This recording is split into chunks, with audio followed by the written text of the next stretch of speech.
Ya estamos reunidos aquí algunos para orar y para reflexionar en la palabra del Señor en este miércoles, haciendo una pausa a todas nuestras actividades y qué bueno que podemos estar juntos, qué bueno que ya está Liz Rodríguez, Martita, Mariana Tostado, Ali Cruz, Isabel Castillo. Agradecemos, qué bueno que todos, que un buen número podamos estar para reflexionar esta tarde, noche ya en la palabra del Señor.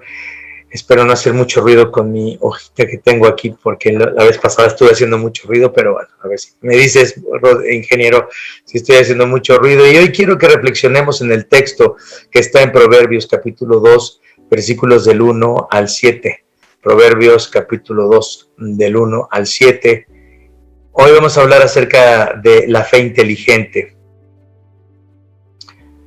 Y dice así el texto, Proverbios 2, versículos del 1 al 7. Hijo mío, si haces tuyas mis palabras y atesoras mis mandamientos, si tu oído inclinas hacia la sabiduría y de corazón te entregas a la inteligencia, si llamas a la inteligencia y pides discernimiento, si la buscas como a la plata, como a un tesoro escondido, entonces comprenderás el temor del Señor y hallarás el conocimiento de Dios. Porque el Señor da la sabiduría, conocimiento y ciencia brotan de sus labios. Él reserva su ayuda para la gente íntegra y protege a los de conducta intachable. Esta es la palabra del Señor. Y hay algo muy importante. Las personas que no conocen a Dios, las personas que no conocen la palabra de Dios, las personas que no creen en Dios también, piensan que el creer en Dios es una posición cómoda, una posición para gente floja que no quiere explicar nada, que no quiere profundizar en la vida en nada. Y piensan que las personas científicas modernas son las que realmente se encargan de descubrir la naturaleza y todas las leyes que gobiernan el universo, y dicen, nosotros explicamos el mundo. Y yo quiero que entendamos que realmente, y sí es cierto, que muchas veces la religión puede ser algo que nos atrasa en nuestro desarrollo, o la religión puede ser algo que nos impide pensar. Yo recuerdo en lo personal, y no digo que eso le pase a todos, pero en mi catolicismo nominal en el que crecí, pues realmente era más bien superstición, ¿no? Era más bien la fe, algo de superstición, algo de buena suerte, la fe católica, que es una forma de cristianismo, se mezclaba con todas las supersticiones, con los horóscopos. Entonces, la verdad es que sí hay ejemplos en los cuales la fe es más bien una forma de misticismo, una forma de creer en lo mágico, pero realmente la fe cristiana, cuando venimos a la palabra de Dios, entendemos que la fe a la que somos llamados en Cristo, la fe que proviene del contenido de la palabra de Dios en el Antiguo Testamento y en el Nuevo Testamento, tienen un sentido clarísimo en el que se establece la condición humana, la condición del mundo, la condición rota, caída, el pecado en el que nos encontramos los seres humanos, y se nos revela el plan de redención de Dios para cada uno de nosotros. Y ahí en el libro de Proverbios tenemos, dentro de la literatura sapiencial, es decir, dentro de la literatura que nos habla de la sabiduría, tenemos este texto que acabo de leer en estos días, y que creo que es muy importante recordar que como cristianos, en primer lugar, tenemos la oportunidad, la gran oportunidad de acercarnos a la palabra de Dios y encontrar en ella el consejo. Y el consejo principal que siempre nos encontramos es el conocimiento, es el consejo que hay en la Escritura. El principal consejo es que nos acerquemos a Dios y que podamos conocerle. Y entonces, recuerden ustedes que siempre, especialmente en el libro de los Proverbios, encontramos esta personificación de la sabiduría, o a este predicador, o a esta persona que está exhortándonos a que nos acerquemos a Dios y seamos sabios. Y aquí hay uno de estos textos en los que vemos la invitación a adquirir sabiduría inteligencia. Dice, hijo mío, si haces tuyas mis palabras y atesoras mis mandamientos, si tu oído inclinas hacia la sabiduría y de corazón te entregas a la inteligencia, si llamas a la inteligencia y pides discernimiento, si la buscas como a la plata, como a un tesoro escondido, entonces comprenderás el temor del Señor y hallarás el conocimiento de Dios. Entonces es como un padre hablándole a su hijo y dice, hijo, si escuchas mis palabras. ¿Cómo nos llama a Dios con tanto amor, con tanta ternura como un padre llama a sus hijos, ¿no? Y le dice, por favor, hijo, atesora mis mandamientos, escucha mis palabras. ¿Qué padre no quiere? Aún los padres que somos egoístas, sé que hay buenos padres, pero por ejemplo yo que soy un padre muy egoísta, lo que yo le digo a veces, lo mejor que intento decirle a mis hijos, es tan difícil que lo reciban porque a veces se ve como una imposición, ¿no? Lo mejor que quiere un padre, y aún Dios teniendo todo el poder para hacer con nosotros lo que Él quiera, para reprendernos duramente o para castigarnos, no lo hace, sino que nos llama Dios con estas palabras tan tiernas. Hijo mío, atesora mis palabras, haz tuya mis palabras, atesora mis mandamientos.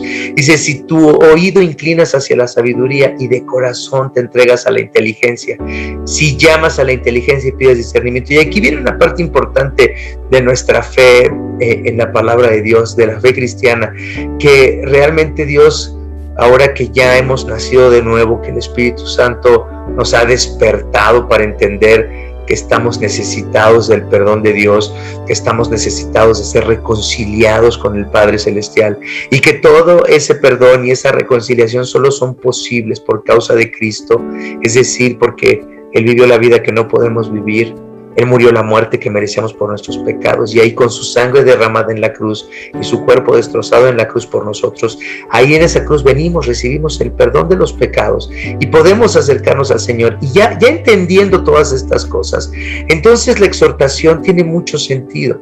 Cuando una persona no está en Cristo, cuando el Espíritu Santo no ha despertado a una persona y no la ha hecho nacer de nuevo para que conozca y declare que Jesucristo es su Señor y su Salvador, pues obviamente estas palabras de la inteligencia, la sabiduría, pues pueden ser interpretadas de muchas maneras, ¿no? Como cuando se leen textos antiguos, filosóficos o religiosos. Pero para nosotros que ya estamos en Cristo, realmente esta invitación es también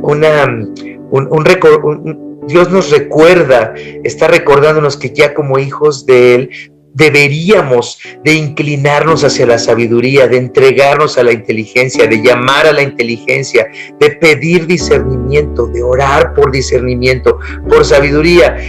Y dice, y si lo buscarás como a la plata, como un tesoro escondido. ¿Cómo se busca la plata? ¿Cómo se busca un tesoro escondido? Pues se busca con muchísimas ganas, no sé, se gasta todo, se apasiona uno por eso. Y eso es lo que Dios nos está diciendo. Dice, si ustedes realmente deberían de apasionarse por la inteligencia, por la sabiduría. Y también quiero que entendamos que en la Biblia, cuando nos habla de inteligencia y de sabiduría, no solamente está hablando de la inteligencia y de la sabiduría del mundo, sino nos está hablando de una inteligencia y de una sabiduría que surgen del plan de salvación, que surgen del corazón de la historia de la redención, que surgen del Mesías prometido, del Emanuel que promete el profeta Isaías, de esa persona que iba a ser Dios con nosotros. Jesucristo es la sabiduría de Dios. Fíjense, porque a veces alguien puede venir y leer esto acerca de la sabiduría y la inteligencia y puede decir, oye, sí, pues le voy a pedir a Dios inteligencia y sabiduría. Y puede orar por eso, por sabiduría e inteligencia. Pero lo que quiero que entendamos es que la inteligencia y la sabiduría, de acuerdo al contexto bíblico, de acuerdo al contexto de toda la Escritura, solamente tiene sentido si identificamos esa sabiduría y esa inteligencia con la persona de Cristo mismo. Es decir, no tienen que ir, pero en la primera epístola a los Corintios, en el capítulo 1, versículo 24, dice el apóstol Pablo en la presentación del Evangelio a los Corintios, dice, pero para los que Dios ha llamado, lo que yo estoy diciendo, para los que ya conocemos a Jesús, para los que Dios nos ha llamado y nos ha hecho nacer de nuevo, dice, lo mismo judíos que gentiles, Cristo es el poder de Dios y la sabiduría de Dios. Cristo es el poder de Dios y la sabiduría de Dios. Es decir, lo que quiero que entendamos es que la sabiduría cristiana no solamente es una sabiduría para tomar buenas decisiones y para tomar decidir qué hacer con nuestras finanzas, cómo arreglar problemas con la gente. Y sí, eso es un efecto de esa clase de sabiduría, es un efecto de nuestra fe cristiana. Pero el centro de la sabiduría, lo que tenemos que conocer es a una persona, no un principio moral, no un principio religioso, no seguir un ritual religioso. No, la fe cristiana, el centro de la fe cristiana es el conocimiento de Jesucristo, quien es el poder de Dios y la sabiduría de Dios. ¿Y por qué? Fíjense, nos dice el texto en Proverbios, dice en el versículo 5, entonces comprenderás el temor del Señor y hallarás el conocimiento de Dios. Pues es decir, si buscas la inteligencia y la sabiduría como a la plata, si te esfuerzas en buscarla como un tesoro escondido, ese tesoro, ¿quién es? Ese tesoro es Cristo, esa sabiduría es Cristo. Y si lo buscamos, si lo conocemos, si profundizamos en la obra de Cristo, en la persona de Cristo, en lo que Él nos da, en su amor, en su bondad, en su paciencia, en su obra redentora, en esa intercesión que hace por nosotros delante del Padre todos los días. Si lo conocemos a Él, entonces dice, comprenderemos el temor del Señor y hallaremos el conocimiento de Dios. ¿Qué significa que comprenderemos el temor del Señor? Bueno, significa que cuando no conoces a Jesucristo como tu Señor y tu Salvador, cuando no eres cristiano, entonces lo que tú piensas de Dios realmente o es algo que tú inventas y tienes un Dios a tu manera, o sucede lo que podemos leer en San Juan capítulo 3, cuando dice San Juan, y esta es la condenación, que los hombres prefirieron las tinieblas y no vinieron a la luz porque sus obras eran malas. Entonces, para las personas que no son cristianas, para las personas que no confían en el amor de Dios por causa de Cristo, entonces cuando no quieren conocer al Dios de la Biblia, porque les da miedo, porque se sienten juzgados, porque saben que sus obras son malas, como igual lo sabíamos nosotros y lo sabemos ahora porque no hemos dejado de ser malos, pero estamos conscientes de que somos malos y venimos a Cristo, venimos a la luz de Cristo porque sabemos que nos ama. Pero las personas que no aman a Dios, porque no conocen a Dios, acercarse a Dios es una cosa terrorífica. No quieren conocer a Dios, no quieren que les hablemos del Evangelio, no quieren leer la Escritura, no quieren hablar de nada que tenga que ver con la fe cristiana, porque quieren seguir en la oscuridad, en la ignorancia de Dios, haciendo lo que ellos quieren. Pero realmente cuando nosotros conocemos a Jesucristo, el que es el poder y la sabiduría de Dios, y entendemos que somos amados por Él, que somos perdonados, que somos adoptados en la familia de Dios, entonces entendemos lo que es temer a Dios.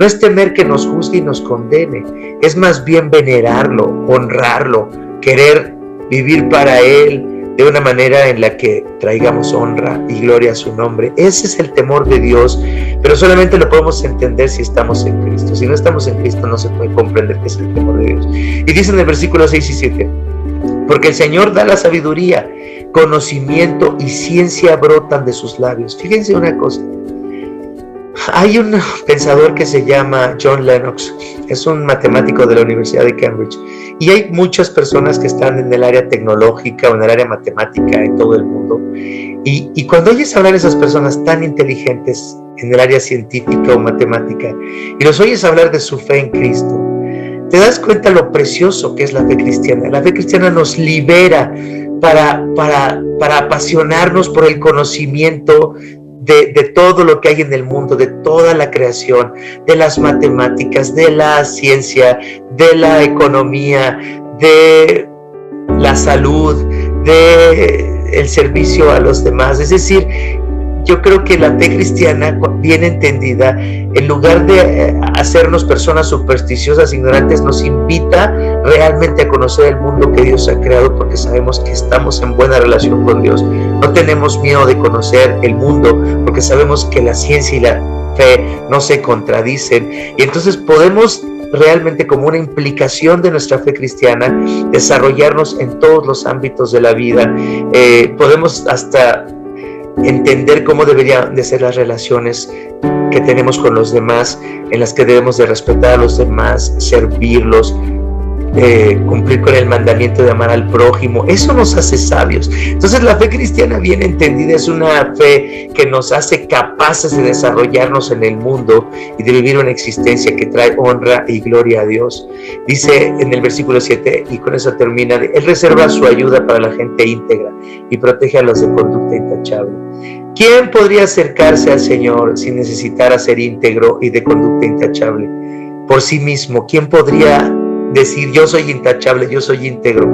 Pero también al conocer a Cristo, que es la sabiduría de Dios, entonces entendemos que la persona intachable, que la persona íntegra no es la que nunca peca, no es la que no tiene pecado en su vida, no es la que es perfecta, porque no existe nadie. La misma Biblia nos dice que no hay ni uno solo que haga lo bueno, pero entendemos entonces por causa de Jesucristo que nos mantenemos intachables solo por la sangre preciosa de Cristo derramada en la cruz por nosotros. Que somos íntegros no porque somos sin pecado intachables, no, sino porque nuestra integridad es venir delante de Dios. Venimos a Él confesando nuestros pecados, reconociendo nuestra necesidad de su perdón, reconociendo nuestra necesidad de Cristo. Y entonces vivimos una fe íntegra, no porque somos intachables, porque no tenemos pecado, sino vivimos una fe íntegra porque confesamos delante del Señor nuestra incapacidad de amarlo a Él, nuestra incapacidad de amar a nuestro prójimo. Y entonces, sin negar lo que somos, nos acercamos a Cristo, nos recubrimos de su justicia, de su obediencia, de su sangre que limpia nuestros pecados, y recubiertos de Cristo, entonces caminamos limpios de pecado por Cristo, no por nosotros, por lo que Él hizo por nosotros. Este es el principio de la sabiduría. El Evangelio es el principio de una vida de sabiduría. No perdamos la oportunidad de leer la Biblia, de estar en la palabra de Dios, pero que esa palabra de Dios te asegures que te lleva a conocer a Cristo, que es el poder y la sabiduría de Dios. Así es que con eso vamos a terminar.